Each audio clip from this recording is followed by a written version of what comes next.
Yo, Thought Warriors. What is up? Higher Learning is on. It is I, Lathan. And it's me, Rachel Lindsay. Rachel. Fan. How was your weekend?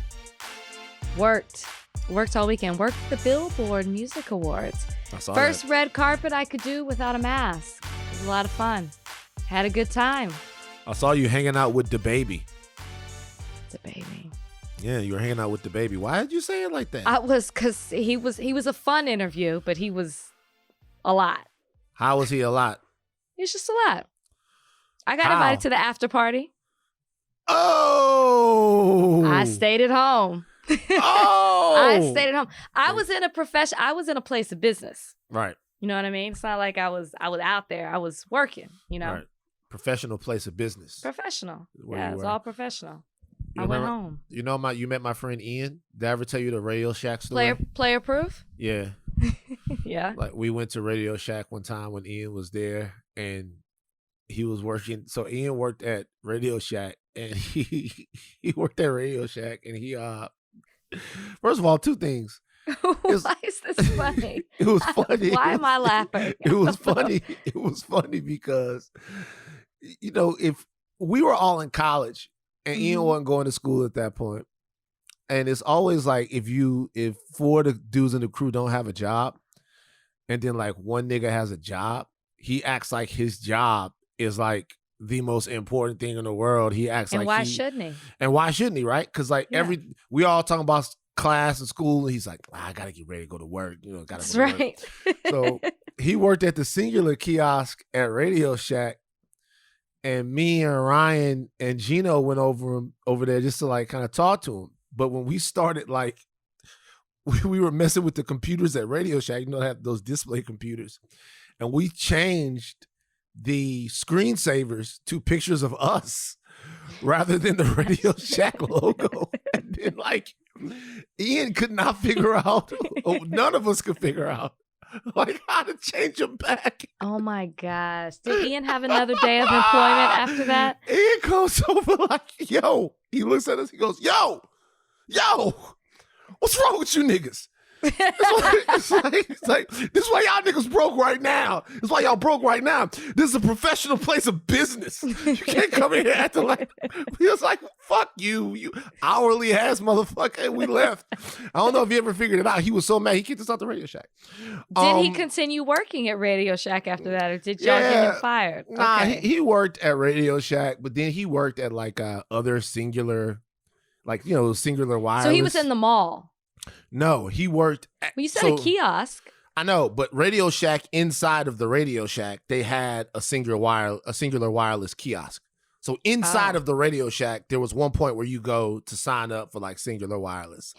And he worked there. He worked there. But he also, because he was a Radio Shack MVP, but he could step out of his comfort zone. And if you needed like a transistor radio or a CB, he could also sell you that.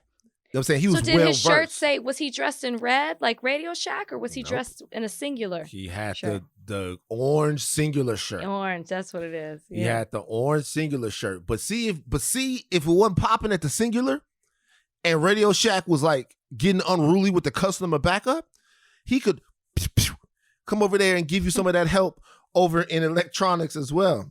But you did not go to the baby's after party. The question is, why not? For what? What do you mean for what? There was no after party. It was like, you can roll with us if you want to. No, are you saying that the baby shot his shot with Rachel Lindsay? He was, I'm sure he did with every reporter that was on. I didn't ask you about every reporter. No, I don't think he shot his shot. The baby shot his shot with you is what you're saying. No. I didn't say that. I didn't say all that. I just think we were matching. He was just like, yeah, you know. I said, how y'all celebrating? Talked about the after party. Can I ask you a question? Why you not just running with it? You know what happened, man. Shout out to the baby. Because why? Why you trying to get me caught up in some mess? I do too. I'm a big fan. Yeah, but not a big enough fan to go. Because I'll be honest with you, we had the Two Distant Strangers Oscar party, and then we went to an after party. Yeah, and I was there. And you went. I was there. So you went to the after party, went to the macro after party. Shout out Charles King, macro. Shout out to Rondé Garrett over at M88. Is that who threw the party? It was macro. Yeah, it was macro because they did Judas and the Black Messiah, so it was their party. Okay. And you went to that, but you didn't go with the baby. What's the difference between going with to that party? Because I would have gone by myself to the baby's party, after party, or whatever was going on. Right. I was rolling with friends amongst people I trust. So let me ask you this. I was in the crew. So let me ask you this. That's a great point. Let's say that the baby asked you to come to the after party, right? And then you say to the baby, "That's dope. Can I call my husband and have him roll to the after party too?" I think he would have said, "Sure."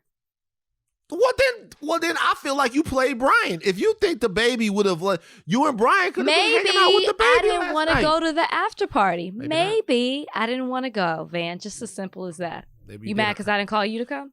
I wouldn't have gone. That's late. That's late at night. Like I'm an actual baby, meaning I need sleep. All right, I'm not a baby rapper. Like, see all of that? About 9:30, my body start going, "What you doing?" You know what That's the vibes you are. Get up at like 4 a.m. You get up at weird hours. Yeah, I get up sometimes. Last night I had another vivid dream from the Remeron. It was fantastic. I wrote what? From the Remeron, from the drug that I take. I had another vivid dream. It was so weird. I dreamt that I keep having these reoccurring dreams. Anybody out there that's like a dream person? I have weird dreams too. I keep having this reoccurring dream that I don't have a career. And this I keep having this recurring dream. I'm serious. Like you don't have a career, like you're still out here hustling, or like you had it and it failed. How does this work? No, like I have a dream that I have significant strife over the fact that I don't know what I'm gonna do. Okay. It's weird. So I mean, I think you subconsciously think about that. Like you're worried about what's gonna come next, which is I think a fear a lot of people have out here in Hollywood, right? Yeah. Work isn't consistent. Yeah. Yeah, it's true. You want me to be Joseph? You want me to interpret your dreams? Because remember we were talking about one thing one time and I was like, oh no, that third arm is because of the vaccine. You were scared of that. Yeah. Joseph, my son. Yeah, but for some reason in this dream last night, I was in Philly with like this guy I used to play basketball with, and he was showing me around Philly. And then we were going up an escalator, and he was telling me that he would really like to date Italian girls, but it's too hard. I don't know where this is coming from. I can't help you. We're going up the escalator. What'd you eat last night? We're going up the escalator, and he's like, "I would really like to date Italian girls, but it's too hard." And I'm like, "For real? Like, why?" And then he just moved on to something else. And then we were going up to the escalator, and he wasn't on the escalator anymore magically. And I, all of a sudden, was on the escalator. But I realized, I was like, why is it taking so long to get to the top? And why am I so tired? And I realized that it wasn't an escalator. It was a slide. And I was running up it. Wow. I'm telling you. Do you never Google what this means in a dream? Because I have a reoccurring dream about tornadoes. What does that mean? Like I have these end of the world dreams. Like I'm trying to escape like the apocalypse, and there's always a tornado that's involved. Right. And a tornado means like things are in disarray, like your life is chaotic and out of control. Right. You should Google your dreams. I don't want to, because I Google too many things already, and like if I Google something and I don't get the right kind of deal, it's gonna really fuck with me. So I don't think I want to. But it's interesting because last night, like I woke up with a song in my head, and the song originated from the dream. And it was like a pop song. And so then I wrote it down, I wrote it down. Anyway, whatever, you don't care. An escalator represents a situation where every single thing is done for you while you wait for it to happen. Someone may be carrying you through a situation or taking care of everything you need. Making progress with ease. Going up an escalator symbolizes easy progress. I mean, I don't know. That don't have nothing to do with nothing. Really? Because we had a conversation before we got on the the podcast about progress. Oh, wow. Something that's, thank you. Thank you. Thank you. Where did you get that from? Dreamscape.com? Don't worry about it because you didn't want to Google it. Nah. I did it for you. I need to know if that's a reputable source. I'm your Joseph, but it applies, does it not? It applies. It does apply. It does apply. Okay. How do people learn how to read dreams?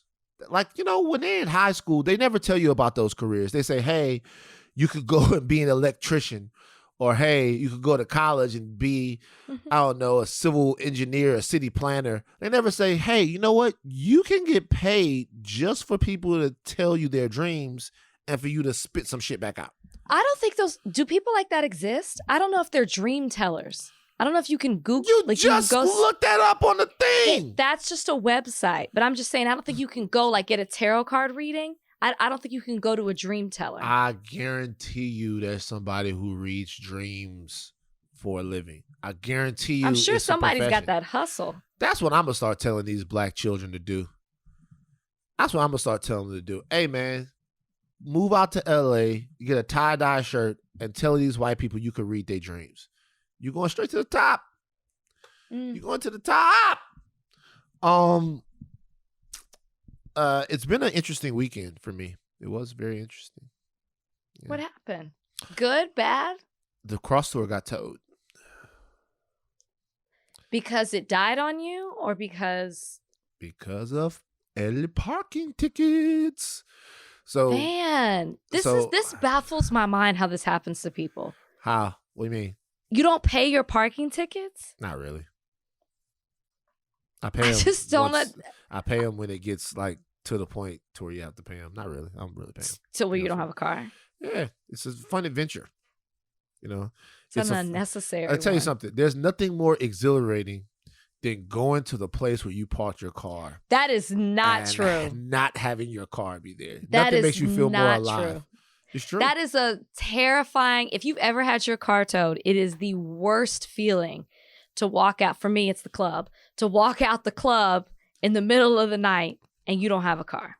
Yeah, happened to me. And it's so funny because you know where you parked, right? That's the thing that I like. I walk around the corner. I walked around the corner, right? And I know where the cross tour is. I know that I parked right there. And the car is not there. So I know that no one stole the cross tour. Things have gotten desperate in America, but we're not to that point yet where people are stealing the 2010 Honda Cross Tour. It's dirty with the whole, they haven't whittled their way down to my car yet. So I go there and I look at Khalika, I go, yo, have you seen the cross tour? Now here's the thing. How's she gonna have seen it? It's my car. You know what I mean? How's she gonna have seen it? Have you seen the cross tour? I'm like, no. She's like, well, yeah, I did see it earlier. And she says, it's right in the spot, basically the spot where I knew it was. Right. And she goes, then I go, well, it's not there. She was like, do you have parking tickets? I was like, yes. She hung the phone up. I love her. Nah, she was very helpful though. Seriously.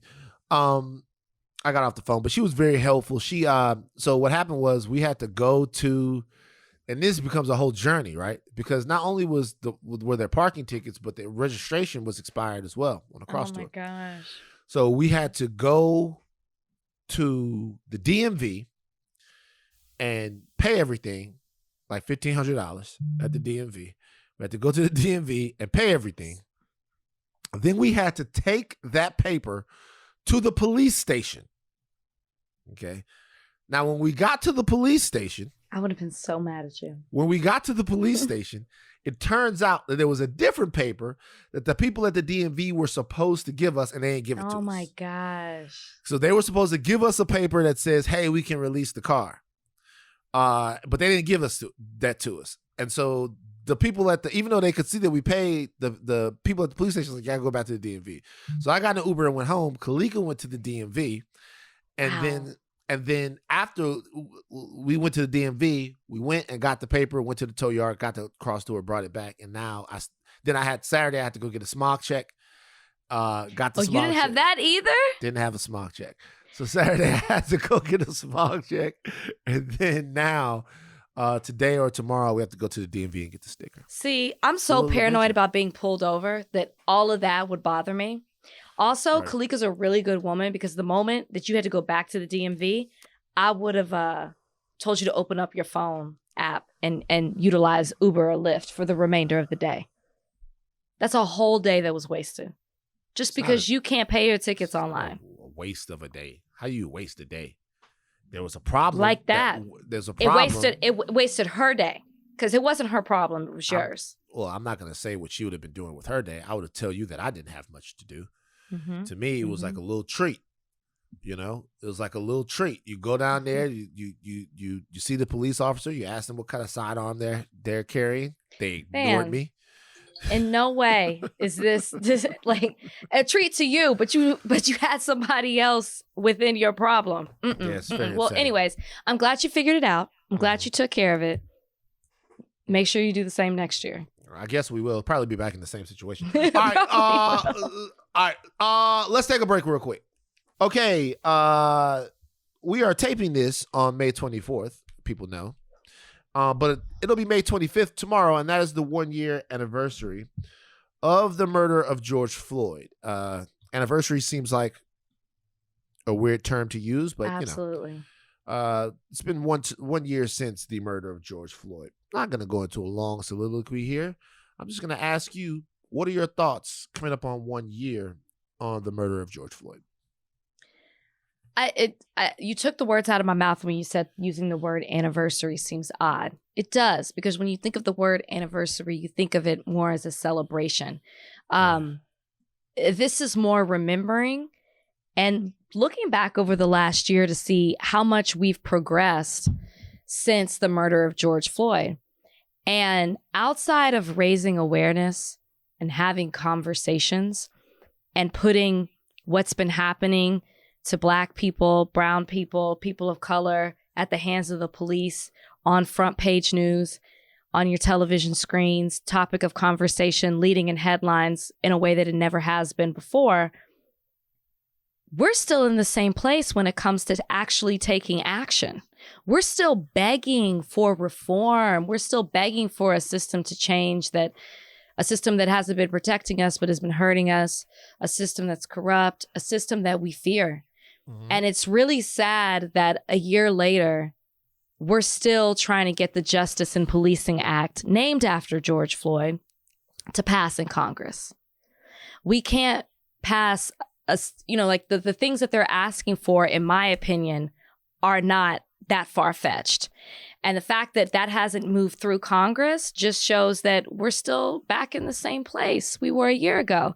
And to add to that, we're still dying at the hands of the police. There's still a problem. The system's still a problem. And steps have been made, but more as far as discussion than actual action to fix the system. And it's sad to look back a year from now with all that momentum that happened with the protest, with, as I said before when I was talking about this, how it was in the headlines and front page news. And it really seemed like, and there have been things that have been done, but it really just seemed like things were really going to take a turn where big changes were going to be made. And they haven't.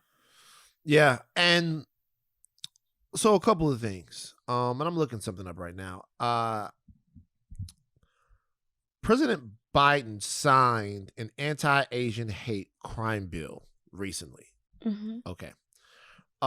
There is nothing that I like to see more than crimes against a specific group get dealt with at the legislative level. All right.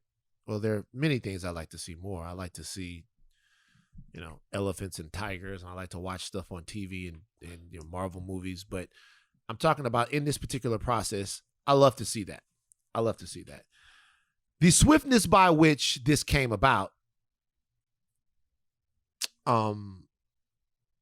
is, to me, indicative of what can happen in D.C. when people agree.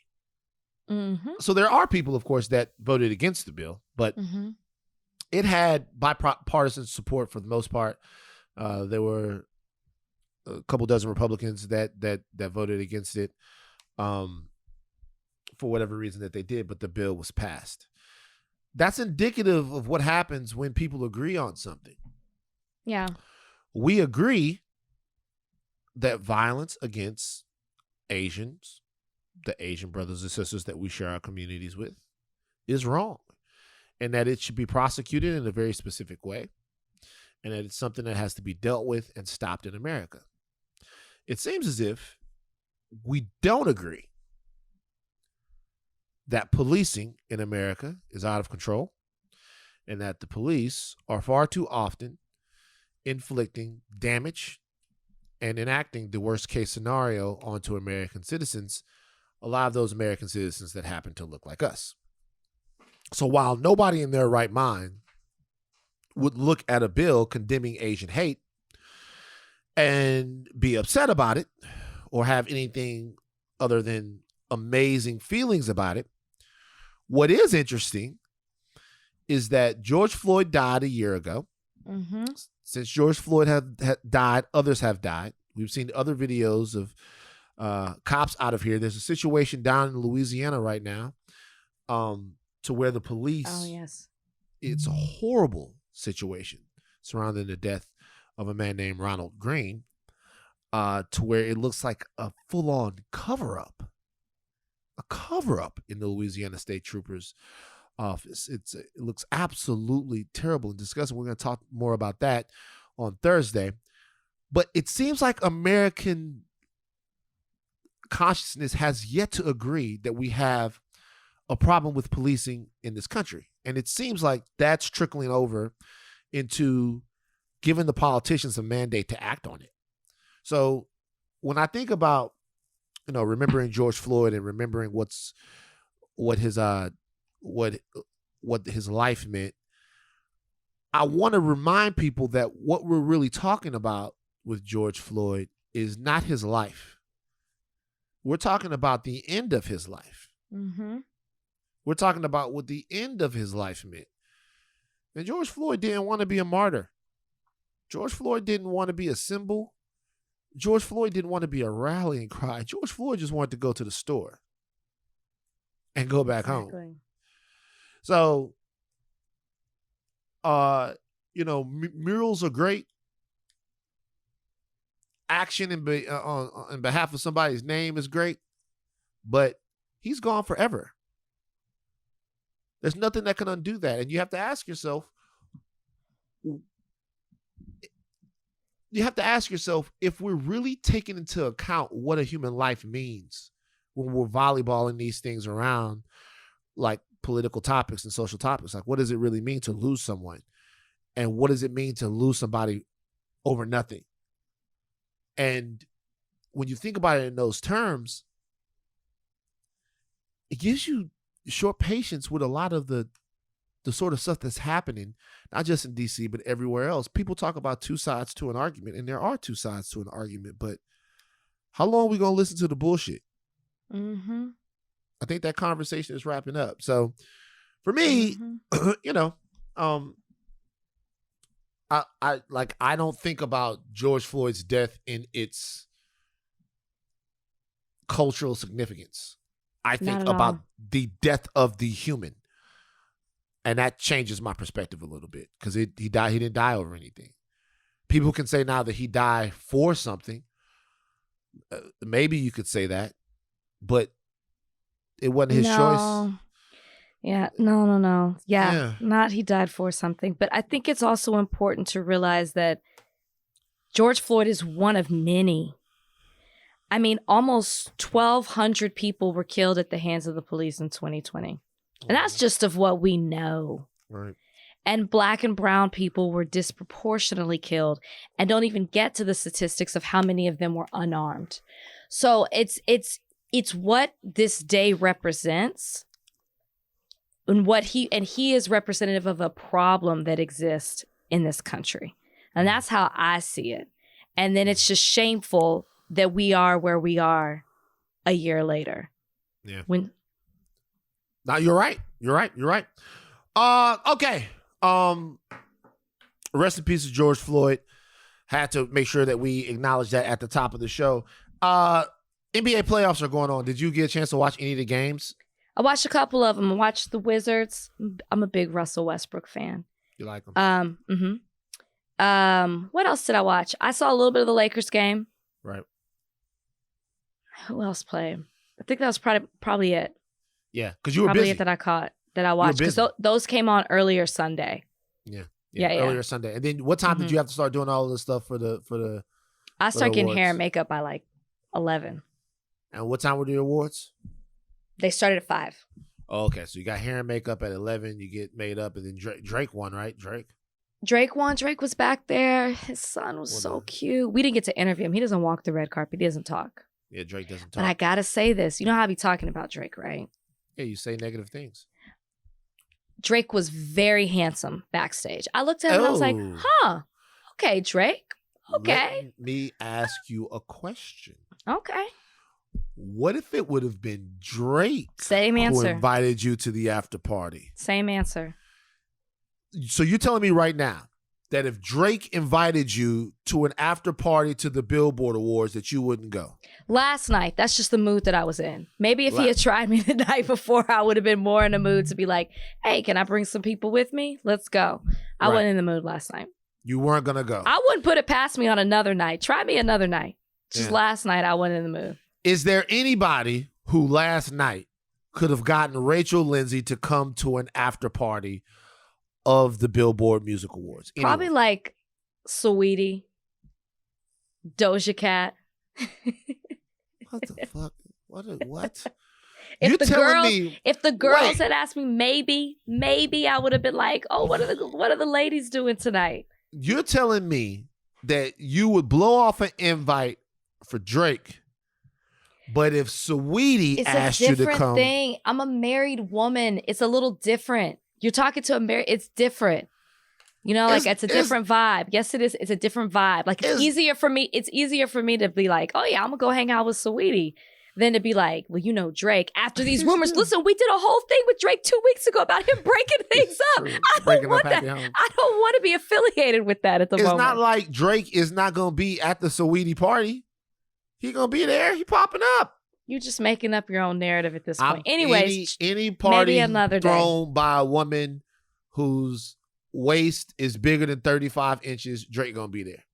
Drake has he has a radar. Whose waist is bigger? You know how they do the little, no, not the waist, with the hips. Waist. I know what you meant. I meant the hips. What is that? What is that measure of? It's 34, 24. It's the waist and then it's the hips. Wait, 36, 24. And then at the bottom is 36, 24, the hips. 48. But the hips is like the measurement. I'm trying to think what Bun B says in this song. Yeah, I don't know. Yeah. Anyway, so look, Drake was somewhere else earlier in the week. He was hanging out with LBJ, LeBron James. The Lakers lost 90-99 to the Phoenix Suns. They lost in Phoenix. But a lot of people feel like LeBron shouldn't have even been playing in the game because he apparently violated NBA virus protocols by going to a tequila party. He has a tequila line, the tequila brand coming out. And he went to a party for the tequila. It was the party of, I guess, all parties, because it was a lineup there. It was Drake, Michael B. Jordan, Damson, Kenya Barris. A lot of people were there. I'm leaving people out. Did you shout go? out. I did not go. Lenny S was there. A lot of people were there.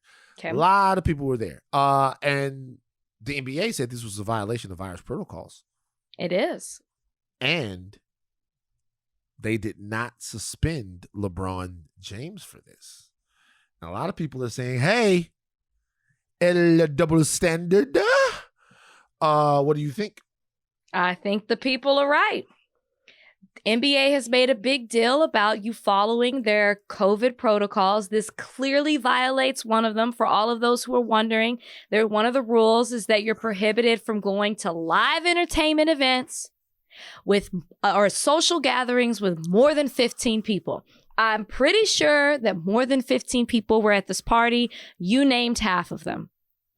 So LeBron is in clear violation of this. And the fact that they aren't doing anything about it.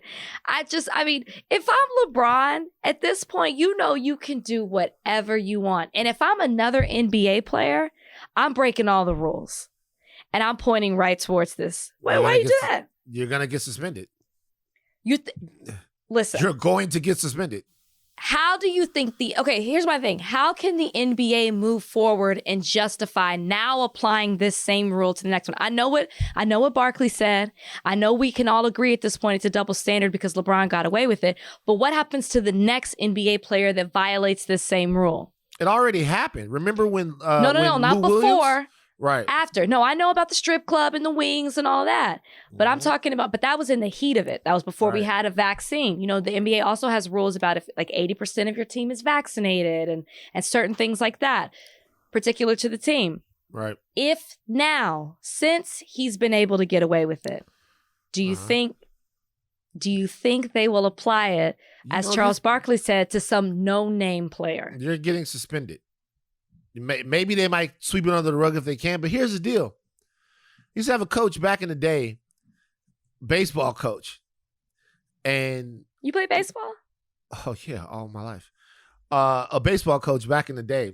And we had a guy that used to come from soccer, because baseball and soccer would they ran together in Louisiana. We had a guy that would come from soccer. And I remember he used to run over there in his bare feet, just put his cleats on and play. Boy, this dude could play some baseball, man. Damn, he could really play. And coach would be like, we would look, because sometimes we didn't even know if he was going to come to the game. But if he came to the game, he was in center field. And I remember one time, one of my homies was like he was literally just about to go out there. And so we were warming up before we turned the lineup card in. He was literally just about to run out there and start shagging flies off the fungo or whatever. And he runs out there. Coach sees Jeremy and he goes, "Hey, come on." And we were all laughing. Like, come on in. Third inning, I got you. Be ready to go. I watched this person pout. And I remember after the game, Coach Booker looked at us and he goes, "Listen." Coach who? Booker was the baseball coach. Oh. He looked at us. He said Booger. He looks at us. He goes, "Listen, I'm going to treat y'all fairly, but I'm not going to treat y'all equally.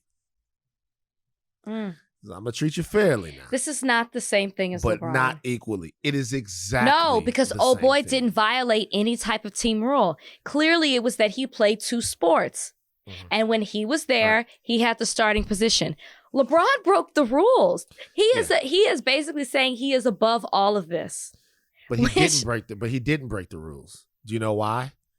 Because if you say because he's LeBron James, I just different can't. Set of rules for him. Well, where's that written? That's so unfair. It doesn't need to be written because it's obviously the fact. He didn't break the rules. It's so messed up. It's just so, I would, if I was a player, I would just have such a tough time with this. I'm sure they would. But if you're a player, by the way, you want LeBron James in the league. You want LeBron James to get, like, if you're. I don't think any Phoenix Sun is saying, I really wish LeBron James was in game one. I tell you, I think they do. I mean, everybody wants LeBron. The league wants LeBron because I know why the league have does. To watch. Yeah. As a business, I get that. But I'm pretty sure Devin Booker wasn't like, damn, I wish LeBron was playing. But the reality is, if anyone out there thinks that the league is going to suspend LeBron James before the playoffs because he went to a tequila party, he could have had his dick out at the tequila party. He was playing in game one. I just hate it. It's ridiculous. It's ridiculous. I'm going to be honest with you. I think we're too hooked on fairness. Okay, Coach Booker. I think we're hooked on fairness. Like, I think we're hooked on fairness. If it's a team sport, why is one man above the team? That's all I'm saying. Sorry. It was one game he would have set out. They lost anyway. Right. One game. And honestly, if he had set out of that game, think about the story that would have surrounded it. Sits out one game, comes back, wins 3 games straight. You know what I'm saying? They could have spun this narrative to go a certain way. Yeah. I get it. But look, a lot of people are upset. Kind of things like move on. And by the way, something else I'll say about sports is sports is the one place. Everybody to me has basic rights, right? And those basic rights are unassailable. Like Okay. you have basic rights. Anything that threatens those basic rights is, to me, it's injustice, it's evil, it's corrupt, it's whatever. We all have basic rights. We should all fight for basic rights. Here's the thing about sports, is that fairness gets like, it's a tough sled in sports, fairness.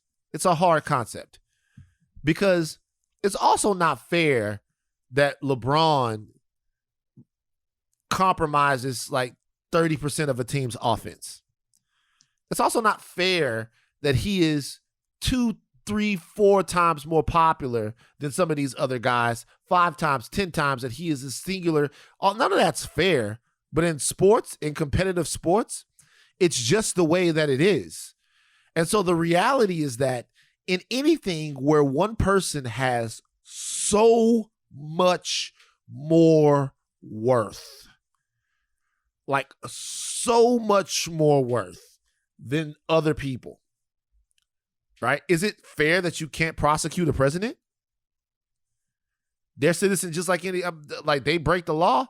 Is it fair that you can't? The president is just so much more important. You can. People get impeached. Yeah, that's a long process. Okay, but it can happen. You're saying like it can never happen. But what I'm telling you is that the degree to which a regular person, okay, can do something, and you're losing this one. This is a fact. Like, okay, you can't just go and arrest the president. No, you can't. Right. And what I'm saying is that has to do with... But you're moving away from the LeBron thing. You're right. It's not fair that he is more talented than the average player. But that doesn't mean that because he's got more talent and more superstardom and more celebrity status than the next player, that things don't apply to him. The rules are in place for a reason. You're right. It shouldn't be that way, especially this rule, because this rule is about actually keeping people safe. So, especially and he can't even answer a direct question on the vaccine and things like that. I don't think he should have to answer that question. I don't think he should either. But I'm just saying, because the rule is in place, because I'm saying about health and safety, he doesn't answer those questions directly. I agree. He shouldn't. It's just so funny. I just like to see that type of hypocrisy out there. Go ahead, suspend LeBron. Fucking suspend him. You're not going to do it. And then we argue about why. Why it happens. Oh, in the world of basketball, Dominique Wilkins, the human highlight film. Neek. Dominique Wilkins, the human highlight film, apparently was treated poorly at a restaurant down in Atlanta. Now, I want to make sure that I get the restaurant's name correct. So, because they get to have their time in the shame spotlight. It's crazy because when I just clicked on this in the higher learning rundown situation, the story that came up is Nick Cannon allegedly expecting child with Wild 'N Out model. And by the way, we haven't talked about that. What's are you shaming Trudy for having the wrong link under something? What are you doing? No, I'm saying that maybe God wanted that topic in the discussion. I'm pretty sure he did not. Shout out to Nick Cannon. Nick Cannon is out here putting in work. Like Nick Cannon out here nutting. And it's just happening. It's just like, look, people want it. So anyway, Dominique Wilkins went to Le Bilboquet. Shit, you might as well have not even tried to look up saying the name correctly because you just messed it up anyway. How do you say it? Look at it. We need somebody French a French thought word to tell me how to say it. Le Bilboquet in Buckhead. He went to this place in Buckhead and he says he was discriminated against and turned away. This got Atlanta all riled up. All right. Buckhead is a suburb of Atlanta. I don't think it's inside of Atlanta proper, right? But it's right there. Yeah, like Atlanta proper is just small. Buckhead's right there. Yeah, Buckhead. It's funny because they had the I think Buckhead is in Atlanta proper. When they had the Bankhead bounce, remember that? Oh yeah. It's Bankhead. I remember one time I was like, I was talking to one of my homegirls from Atlanta. I said, y'all be up there doing the Buckhead bounce or whatever. She goes, don't ever confuse Bankhead. Two different places. And Buckhead. She was night and day. Don't ever confuse Bankhead and Buckhead. Yes, so Dominique Wilkins said that he had never felt prejudice for the color of his skin. He's in his 50s, maybe early 60s. Good for you, Neek. But he said he was turned away from Le Bilboquet restaurant in Atlanta. I have no clue. The restaurant says he was turned away because of the way he was dressed. In a statement to Twitter on Saturday, they said they have a policy that prohibits athletic clothing. They said they are a business casual restaurant. Now, this is in Atlanta. If you guys do not know, the Atlanta Hawks as a franchise really have one all-time great. They have a lot of good players. Don't get me wrong. They have a lot of good players, but they have one all-time great. And that all-time great is Dominique Wilkins, who was turned away from a restaurant in Atlanta. A lot of people demanded that the restaurant give an apology. They've come out. They've clarified things. Killer Mike was mad. So many different people were mad. What do you think of this story? Is it a dress code thing, or do you believe Neek when he said that it was because he was black? Of course it was because he's black. Anybody in a bigger city knows that there's a certain area in town, in most big cities, where there is a dress code that is put in place to turn away certain people. If you look at these policies, they're usually related to, quote, urban attire that is not allowed because you're trying to not have a certain crowd show up at your place of establishment. I've witnessed it firsthand, whereas it was a group of us, all black. Me and my homegirls were allowed to get in, and my black homeboy was not. And he was told because of the way he was dressed. Meanwhile, we're standing there, and two white guys walk in that are dressed just like him, if not even worse, just flat out in our faces, telling us, "Oh, you women can go in, but he can't go in." Right. This happens all the time. So, of course, they were discriminating against him because of the way he looked. And I'm sure if he took a tour around that restaurant, there were people who were dressed just like him or even more casual. Yeah. So he says he got to the restaurant at first and they told him there were no tables. Then they said that he wasn't dressed fashionably enough. All right. So for whatever reason, they didn't want Dominique Wilkins in there. So here's my thing. I remember one time we did a story at TMZ, or Juju Smith-Schuster. You know who that is? Yes. Why are you asking if I know who that is? Oh, my bad. I didn't know that Juju Smith-Schuster was one of the greatest of all time. No, he's not, but he's one of the most popular players, popular wide receivers in the league. Well, I'm sorry that I offended your delicate Juju Smith-Schuster sensibilities. I apologize. Well, my football knowledge was just a little, I feel like that's basic, but thank you. You are very knowledgeable about football, and I'm sorry. I accept your apology. So Juju Smith-Schuster was going into Mastro's in Beverly Hills, and he had on sweatpants.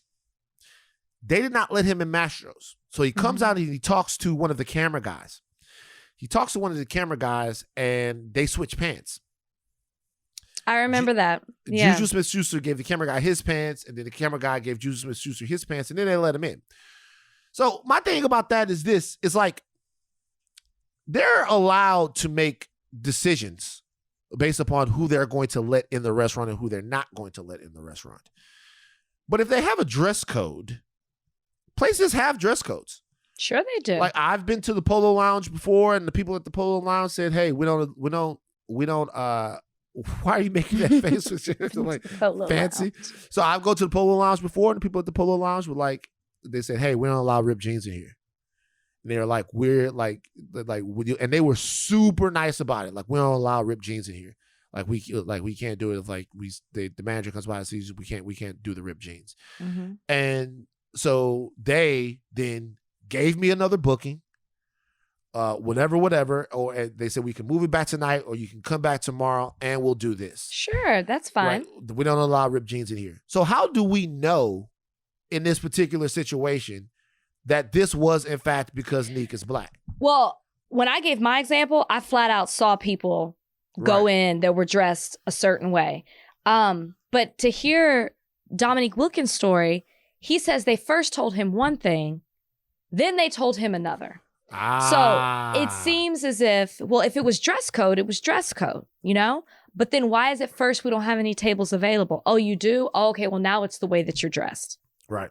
Right. True. So it seems like they were looking for a reason not to let Dominique in. That's what it sounds like, and that's what he felt like. Is it possible that they didn't want to tell him he couldn't come in because he wasn't dressed correctly, so they made it the table live? Nah. I don't think it's hard I think most people know certain restaurants like Mastro's. Is it Maestro's or Mastro's? It's Mastro's. Okay, Mastro's has a dress code. Like, I think most people understand that. Yeah. But you don't think people know that about La Bibliothèque? Okay, it is not called the library, and you just called it Biblioteca. Maybe it does mean library in French, but you called it Biblioteca. It's like that's fucked up. The people at La Bibliothèque didn't let Wilkins in there. They apologized. Maybe it does mean library in French. I'm looking at it right now. It says, we want to apologize to Mr. Wilkins for his experience at our restaurant and also for any confusion our dress code might have caused. Fuck that shade. I don't give a fuck. La Bibliothèque going off. Hold on. Like La Bibliothèque going off for any confusion our dress code might have caused. We want to apologize that you, motherfucker, couldn't understand you can't wear your Nike Tech warm-ups. Do we know how he was dressed? We don't. We don't know how he was dressed. But they said, we in no way intended for him to feel unwanted. We want to welcome an open dialogue with him. Our upscale dining experience and our brand's culture is made up of multiple elements, which include our music, our food, and our patrons' attire. We continue to strive to manifest our dining experience in a way that is exciting and, most importantly, inclusive. Right. So they also said they're going through a staff shortage and they can't seat as many people as they can in the restaurant. So but the thing is, for me, it is so interesting. It's also interesting with me is that, like, this is something that you wouldn't think that a Dominique Wilkins would have to worry about in Atlanta. Not at all. He should have the keys to the city. He's a hometown hero. He's a treasure. Yeah. I was looking up the policy to see if it was posted on the website. It is. What does it say? What does it say? Collared shirts are suggested for gentlemen. Suggested,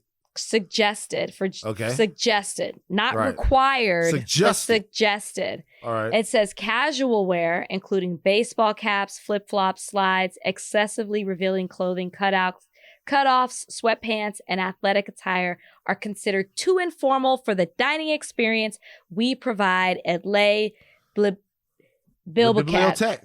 Okay, now that I'm reading it, it's Bilboquet. It's Bibliothèque. It's like the library. That's a dope name. Do we know? It would be great if we knew what he was wearing. Let me show you something. It would be great.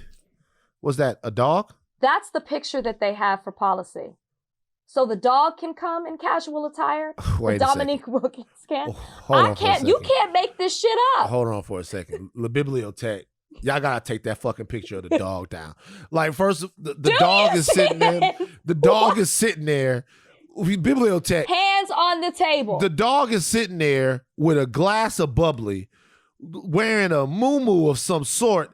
Casual you mean to tell wear. me I can't believe that Dominique Wilkins wasn't dressed better than this fucking dog? You see what I'm saying? I find it hard to believe. That's crazy. How is nobody pointing that out? How has nobody else recognized that? That's wild. That dog. Whoa. All right, let's take a break. Okay, so last week we had a discussion about the ongoing crisis in the Middle East and what at that point was a very bloody conflict between Israel and Palestine. Okay, right. We talked about that last week. Since then, there has been a ceasefire. There are different perspectives on how well the ceasefire is holding and how well people are observing the ceasefire, but there has been a ceasefire.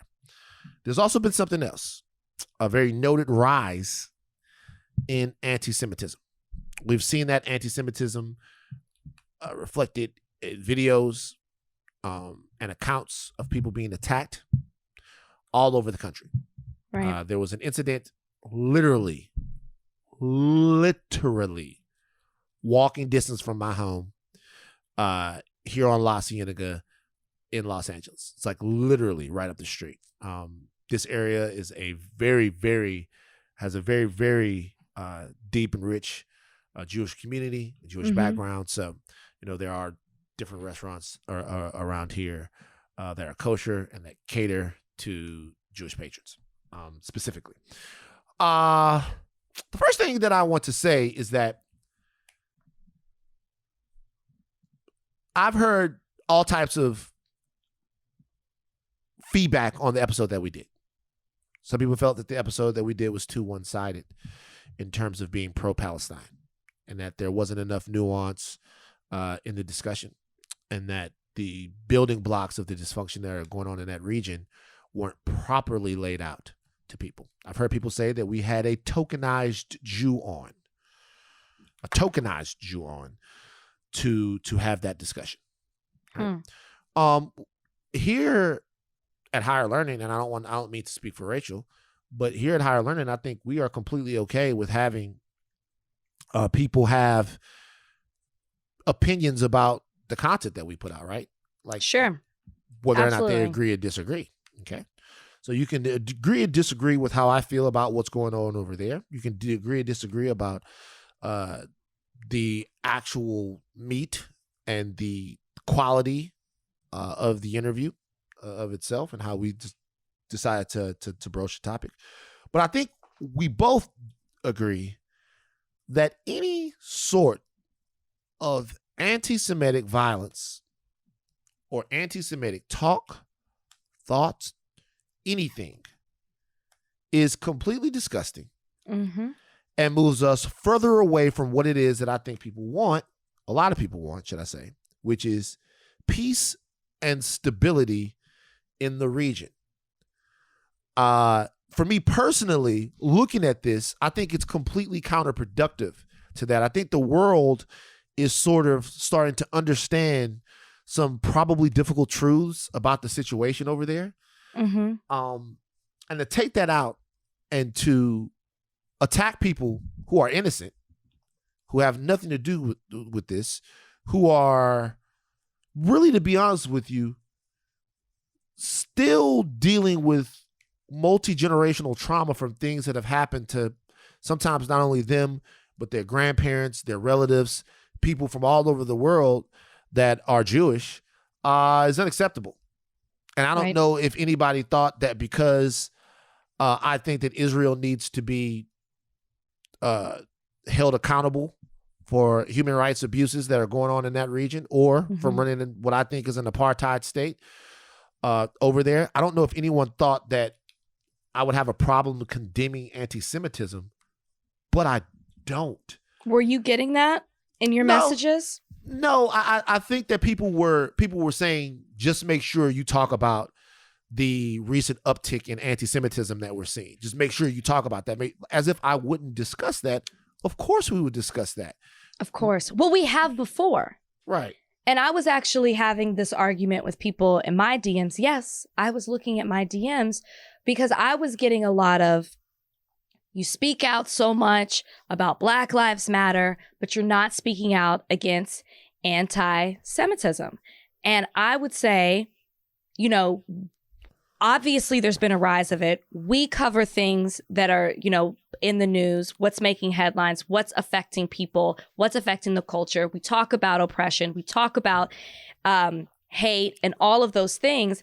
And we've discussed anti-Semitism, particularly between what was happening with a lot of Black public figures saying very reckless things and how that was affecting the Jewish community. We've had Rabbi Lamb on here as well before to talk about that.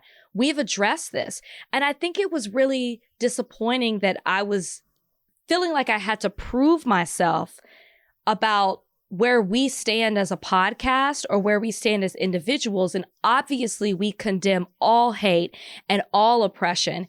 And I think because what was happening on Friday was there was the post of the blue square. Yeah. And I don't know if you were getting that, as a lot of people were asking me why I had not posted it.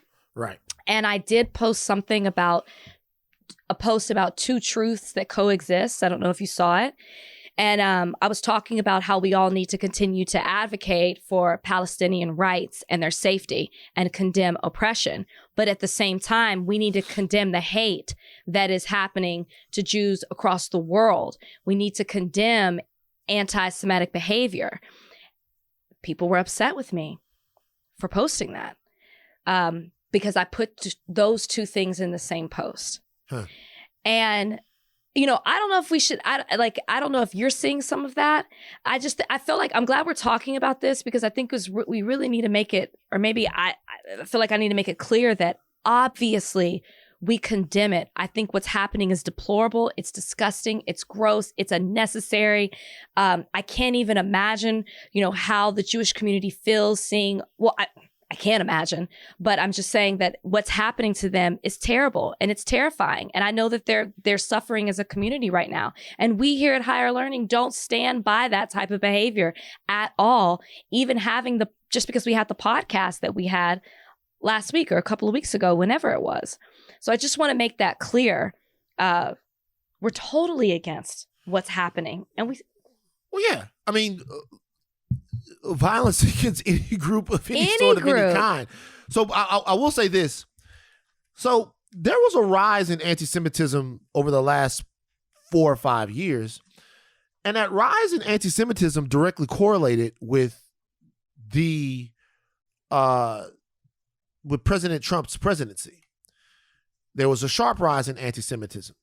So it's even when in the Charlottesville rally, they were chanting, "Jews will not replace us." Okay. So for me, there is one question. Okay. Trump was insanely pro-Israel. Insanely pro-Israel. Mm-hmm. And if I'm being honest, I don't think that President Trump got the fair amount of criticism that he should have for stoking white supremacist narratives and anti-Semitic narratives and helping to empower people like that because he was such good friends with Netanyahu. And he was so close of an ally to Israel. He made the decision to move, to officially recognize the embassy, not in Tel Aviv, but in Jerusalem. Something that really was a controversial thing when it happened. And he was, very pro-Israel. And so to me, I guess the reason why I bring that up is because in this particular situation, the anti-Semitism that we see and the anti-Semitic violence that we see, we can't ignore. We're not good Americans if we ignore it. We're not good people if we ignore them. We're not good anything if we don't stand with people who are being persecuted right now that have nothing to do with this. But I do wonder if there is a way to be critical of Israel, if there is a way to be critical with a state and not endanger the lives of Jewish people. And the Trump situation was the fact that Trump was so friendly with Israel that actually protect him from some of the criticism that he should have gotten in this rise in anti-Semitic violence that we saw, and anti-Semitism that we saw. Because he didn't denounce it or do anything to prevent it? Not that he didn't denounce it or do anything to prevent it. I don't know whether or not he did or whether or not he didn't. I'm certain that Trump didn't say he's pro-anti-Semitism. But sometimes it's not about what you denounce. It's about what you empower. And so for me here, nothing that we talk about here is to empower Hamas. Not at all. Nothing that we talk about here is to empower Iran. People that want to wipe Jews off the face of the planet. None of that is to empower them. Mm-hmm. This is not about who is empowered for me. This is about who is depowered, which is a group of people who have been treated a certain way in a certain region. And the reality of it is the rise in, it's a very deep political conundrum to be in. And so for me, sometimes when I see this, and I have a lot of neighbors around here that are Jewish, and a lot of them are pro-Trump because of Trump's ties to Israel. Yeah. So I don't know. I thought that's just an observation as to, well, what's the right way to do this? So if we're critical of Israel,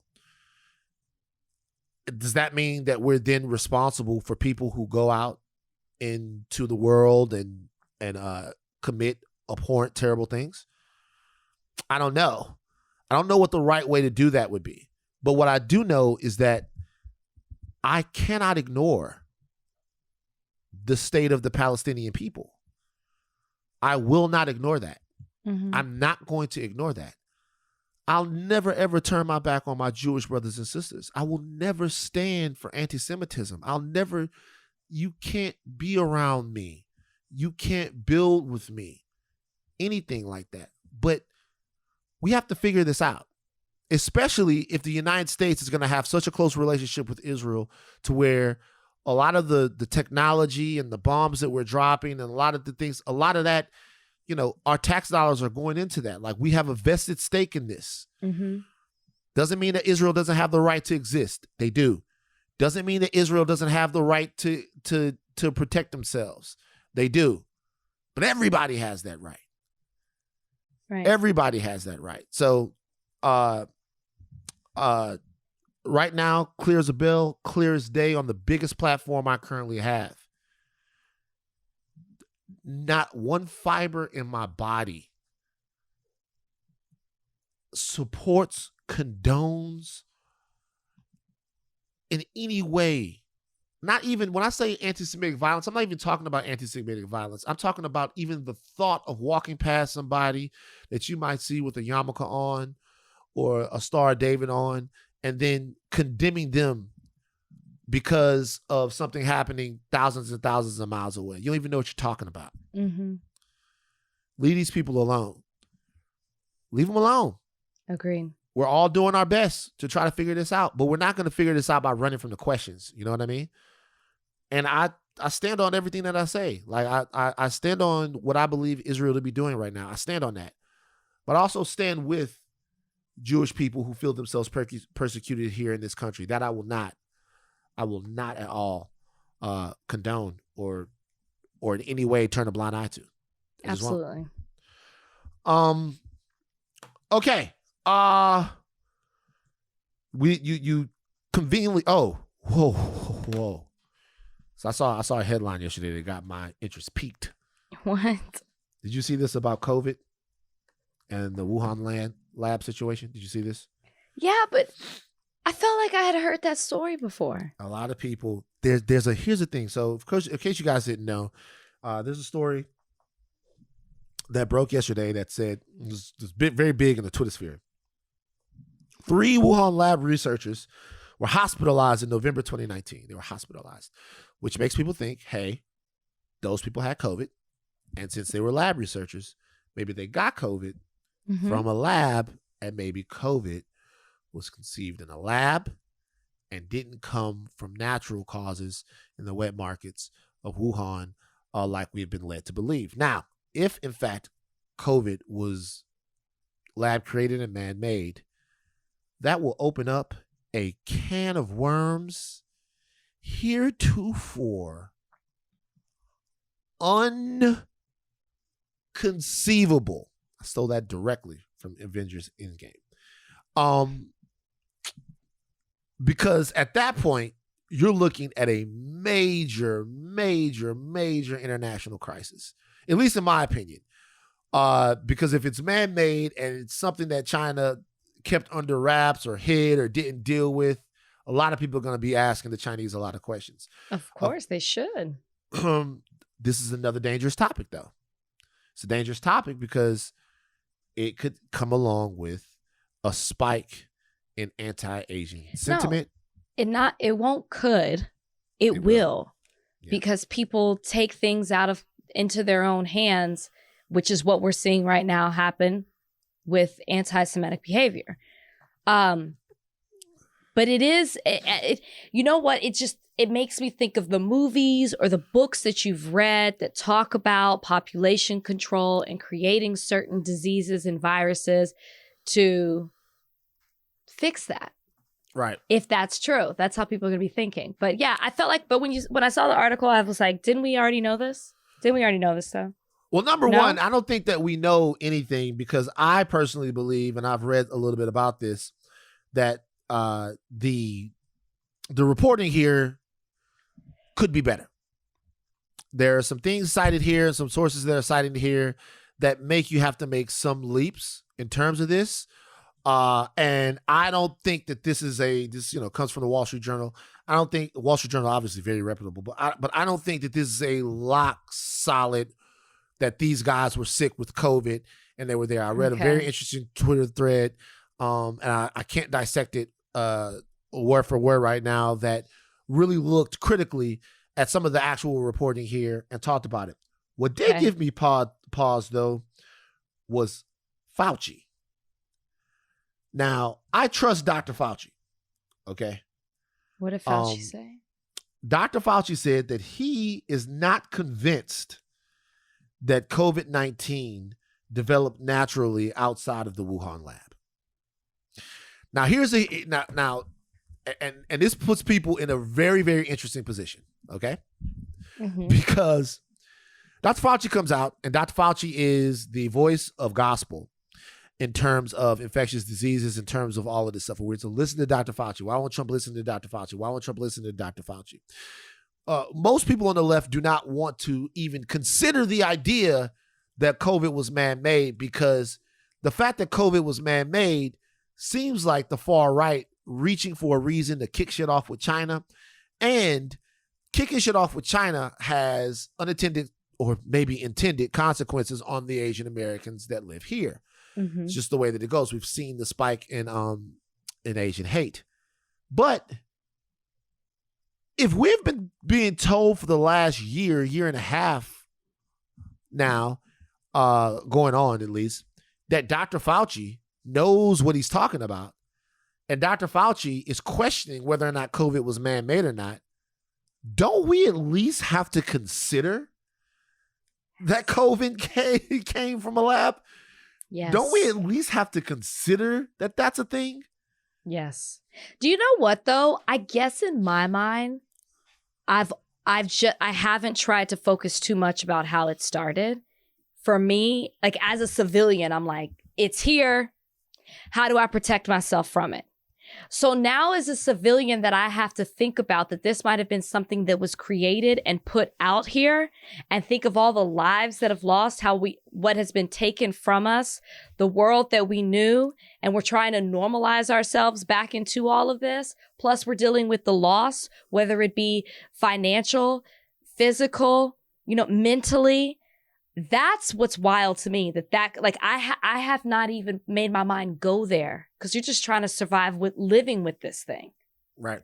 So this is exactly what Dr. Fauci said. He says, I'm not convinced about that. I think we should continue to investigate what went on in China until we continue to find out to the best of our ability what happened. Certainly the people who have investigated say it was likely the emergence from an animal reservoir that then infected individuals, but it could have been something else, and we need to find that out. So, that's the reason why I said I'm perfectly in favor of any investigation that looks into the origin of the virus. So, look, I understand what you just said, and it's true. At this point, it doesn't really matter how COVID... Well, it does if they did make it man-made and they could do it again. Oh, Rachel, if COVID was man-made... Oh my gosh. And there is definitive proof that COVID was man-made, which, by the way, if you listen to virologists and you listen to them talk, and they talk about just how exquisite the virus is itself, just how adaptable it is, just how it seems like something that was... And a lot of people believe. I don't know enough about this to talk about it. We should have somebody on. But a lot of people have been saying, hey, this virus is particularly good at evading things that we come up with, And I remember one guy even saying, hey, a lot of times, viruses want to live. So when they mutate to less potent strains. And they're like, we don't really see that with COVID. Like, so there are other things maybe to be wary of. But if that ends up becoming the case. Oh my gosh. I don't want to deal with that. There is going to be a shitstorm like you have never seen. And the fact that Fauci is hedging, man, oh man, we look to Dr. Fauci to be like, nope, came from a bat.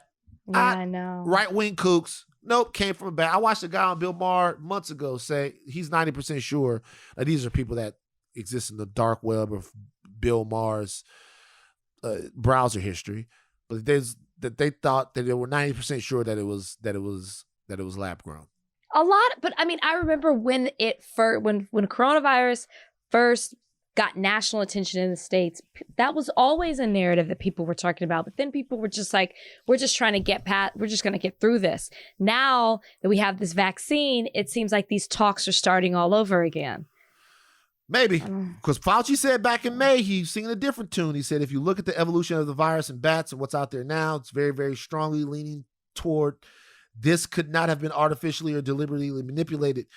Everything about the stepwise evolution over time strongly indicates this virus evolved in nature then jumped species. Now, people are saying, hey, that's Fauci. Sometimes, man, when you're a good scientist, you learn more and you reflect what it is that you've learned. Remember, at first it was no mask, then it was masks. Yeah. Maybe they're learning something about this virus that changes their mind. I don't want to know.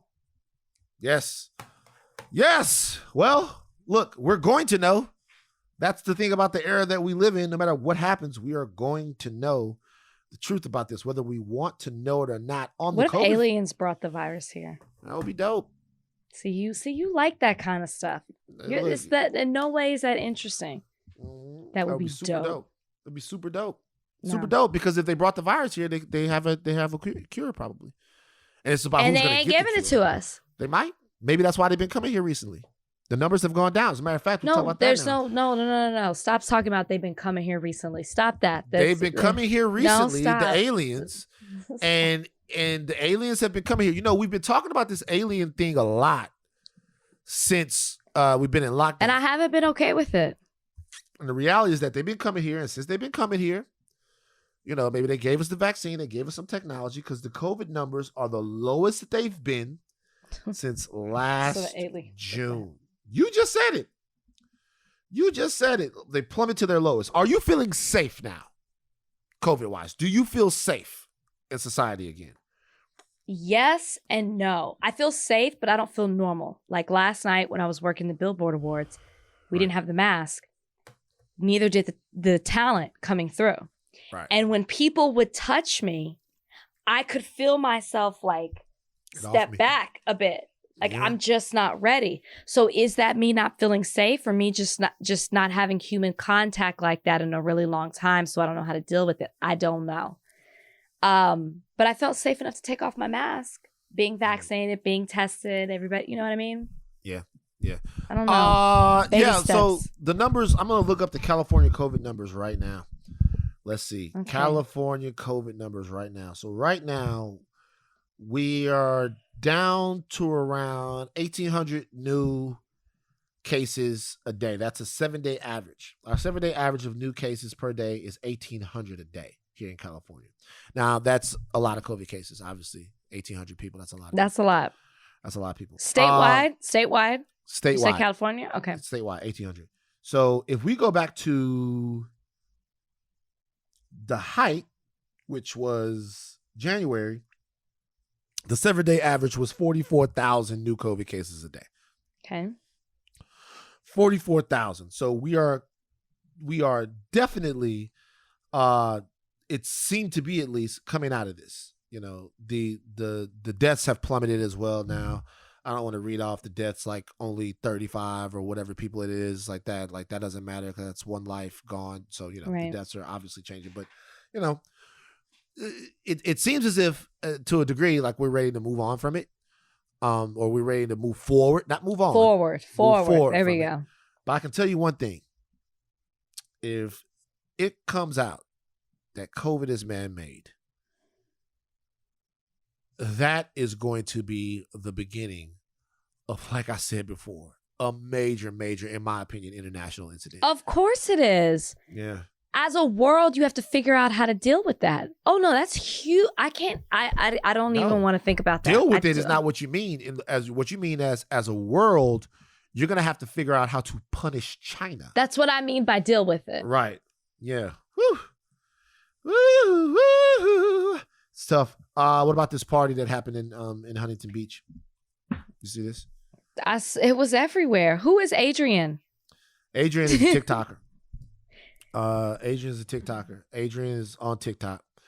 It was a birthday celebration, and it turned into a massive Project X type party. 150 arrests made.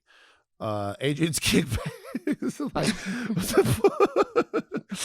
Wait.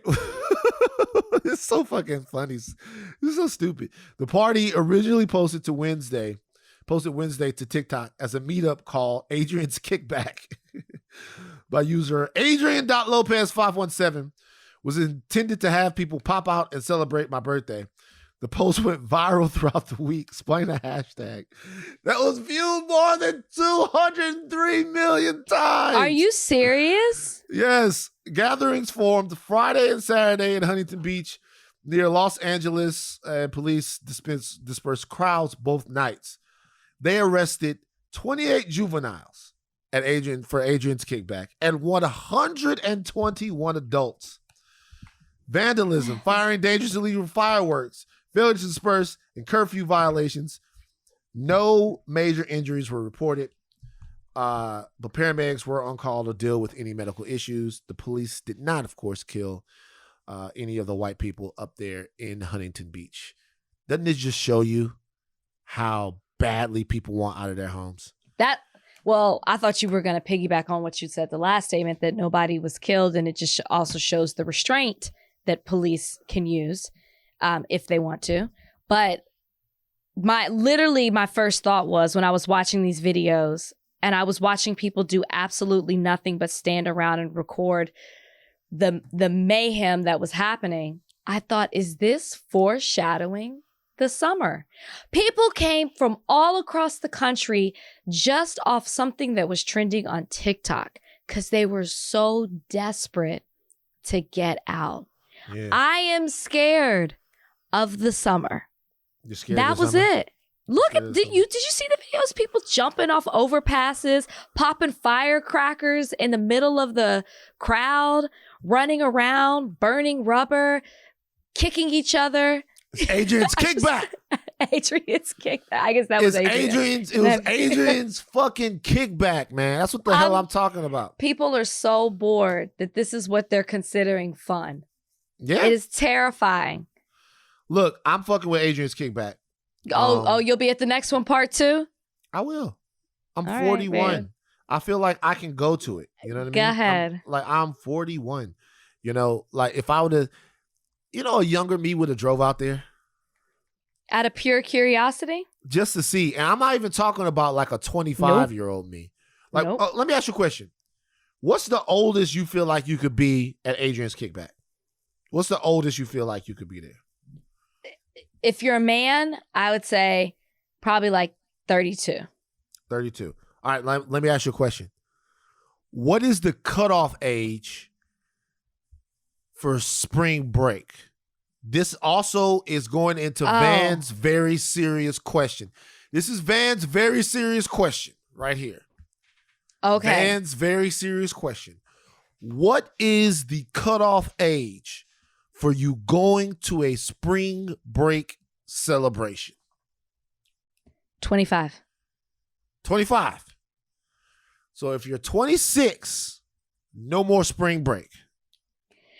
We're talking spring break that you take off and hang out with the college kids, right? I'm talking about not just spring vacation. You are literally going for spring break. I'm 25. talking about you hitting Miami, Daytona, Galveston, Vegas. 25. You're doing it because it's spring break. 25. So 25. So 25. 25 is the cutoff. That's the graduating. When you hit a quarter of a century, you need to be progressing into something else. Okay. I mean, I ain't saying you can't go on vacation. I'm just saying you don't need to be at spring break. All right, now let me ask you this.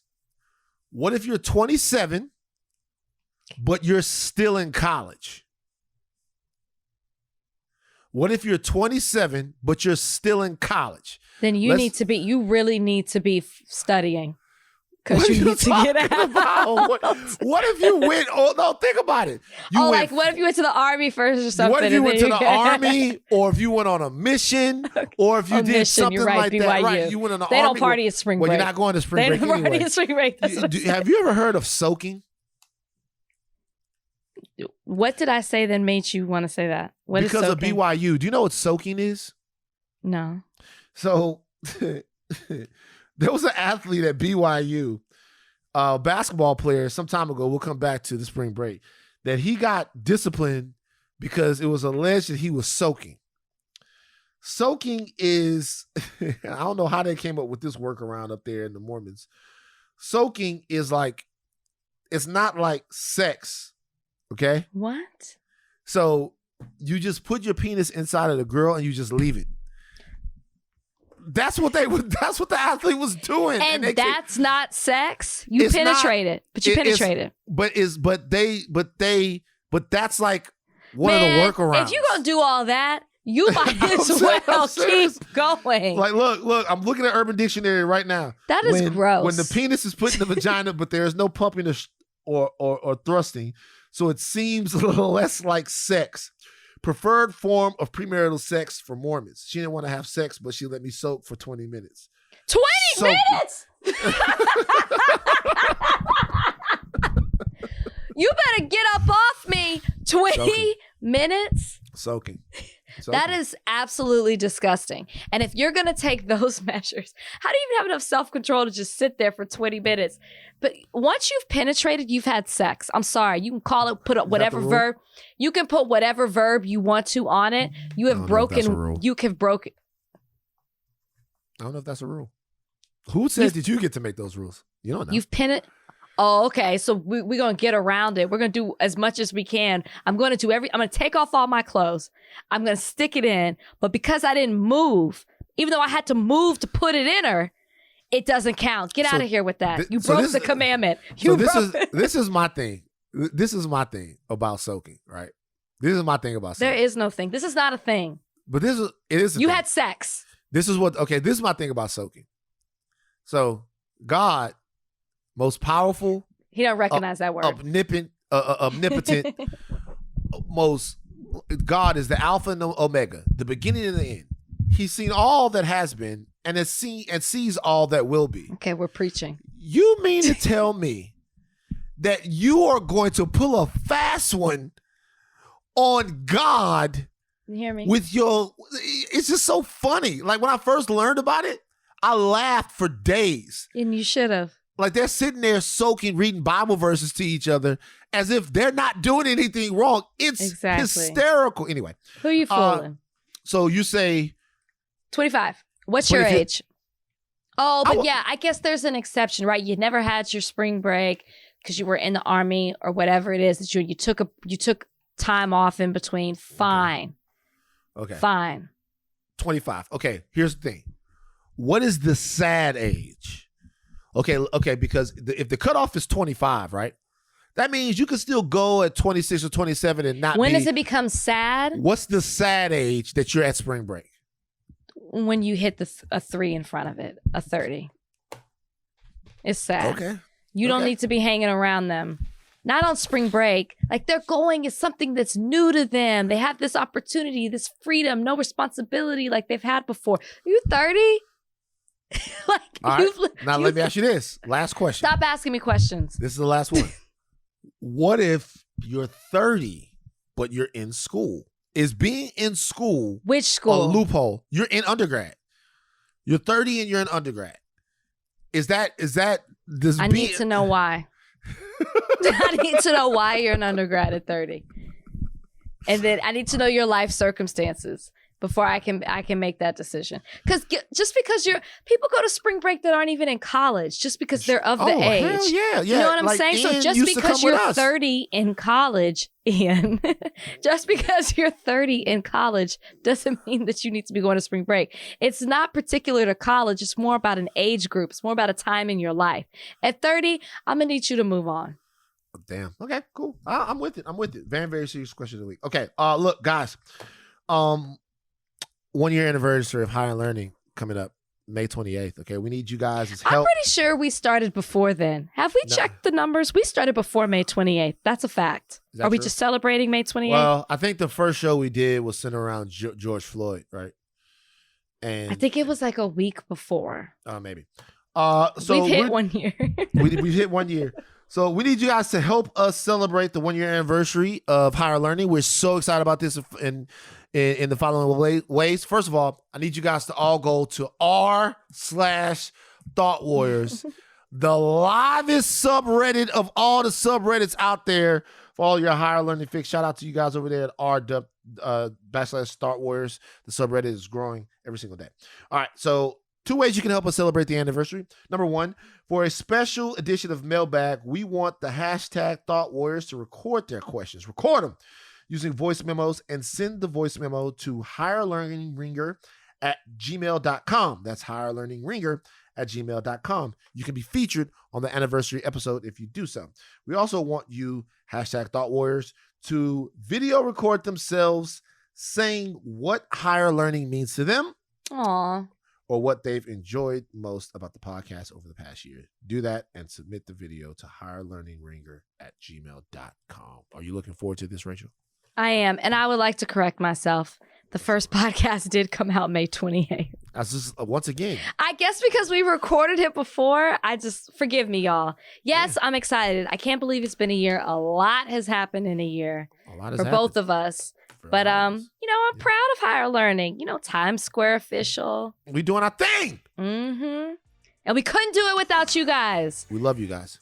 Thank you, Thought Warriors. Thank you so much. All right, that's enough. Take your thinking caps off, but do not stop learning. I am Van Lathan. I'm Rachel Lindsay. We are out. Bye, guys.